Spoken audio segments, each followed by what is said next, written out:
Guys, welcome back to YouTube channel. ഇന്നൊരു cooking video ആണ്. Cooking video എന്ന് വെച്ച് കഴിഞ്ഞാൽ എൻ്റേതായിട്ടുള്ള രീതിയിൽ ഞാൻ എന്തൊക്കെയോ ഇട്ട് ഞാൻ കുക്ക് ചെയ്തൊരു കാട ഫ്രൈ ഉണ്ടാക്കുന്നു. ഈസ്റ്ററിൻ്റെ തലേദിവസം ഞങ്ങൾ ചിക്കൻ വാങ്ങിക്കാൻ പോയപ്പോൾ അവിടെ കുറേ കാടക്കുഞ്ഞുങ്ങൾ ഇരിക്കുന്നുണ്ട്. അപ്പോൾ ഞാൻ പറഞ്ഞു, ചേട്ടാ 2 കാടയെ വാങ്ങിക്കാനെന്ന്, വീട്ടിൽ കൊണ്ട് ഫ്രൈ ചെയ്യാമല്ലോ. അപ്പം അതിൻ്റെ ഇൻഗ്രീഡിയൻസ് എന്തൊക്കെയാണ് ഞാനൊന്ന് പറഞ്ഞുതരാം.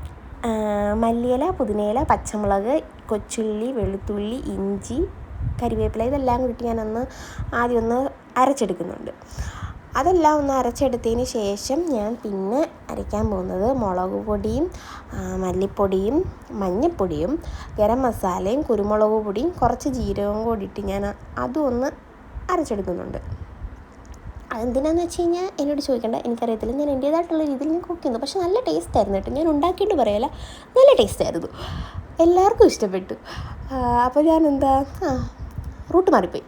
അപ്പം ഇൻഗ്രീഡിയൻസ് അത് ഞാനിങ്ങനെ അരച്ചെടുത്തതിന് ശേഷം ഞാൻ പിന്നെ ആദ്യം അരച്ച് വെച്ചതും പിന്നെ ഈ മസാല എല്ലാം കൂടെ ഞാൻ മിക്സ് ചെയ്യുന്നുണ്ട്. കാട മാത്രമല്ല കേട്ടോ, 2-3 പീസ് ചിക്കനും കൂടി ഞാൻ എടുത്തിട്ടുണ്ട്.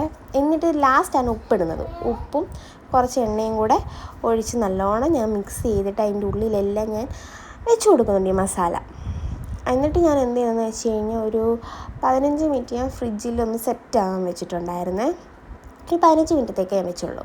അതിന് ശേഷം ഞാൻ എടുത്തൊന്ന് കുക്കറിലിട്ടൊന്ന് വേവിക്കുകയും കൂടെ ചെയ്തു. എനിക്കൊരു ടെൻഷൻ, അല്ലാതെ നമ്മൾ ഡയറക്റ്റ് എണ്ണയിലിട്ട് പൊരിച്ച് കഴിഞ്ഞാൽ ഞാൻ ആദ്യമായിട്ട് ഈ കാട ഫ്രൈ ഉണ്ടാക്കുന്നത്. ചിക്കൻ കറി, ചിക്കൻ ഫ്രൈ ഒക്കെ ഉണ്ടാക്കിയിട്ടുണ്ടെങ്കിൽ കാട ഞാൻ ആദ്യമായിട്ട് ഉണ്ടാക്കുന്നത്.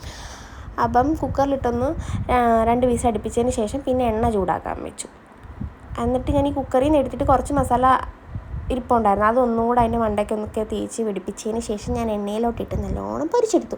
ആ 2 പീസ് കാടയും പിന്നെ കുറച്ച് ചിക്കൻ പീസും ഉണ്ടായിരുന്നു, അതെല്ലാം കൂടെ എടുത്തിട്ട് എണ്ണയിലിട്ട് നല്ലോണം പൊരിച്ചെടുത്തു. ആ സമയം കൊണ്ട് ചേട്ടനപ്പുറത്ത് ചപ്പാത്തി ഇടുകയും മുട്ട ഒഴുകുകയൊക്കെ ചെയ്യുന്നുണ്ടായിരുന്നു. അതൊന്നും ഞാൻ പക്ഷേ വ്ളോഗിൽ എടുത്തില്ല.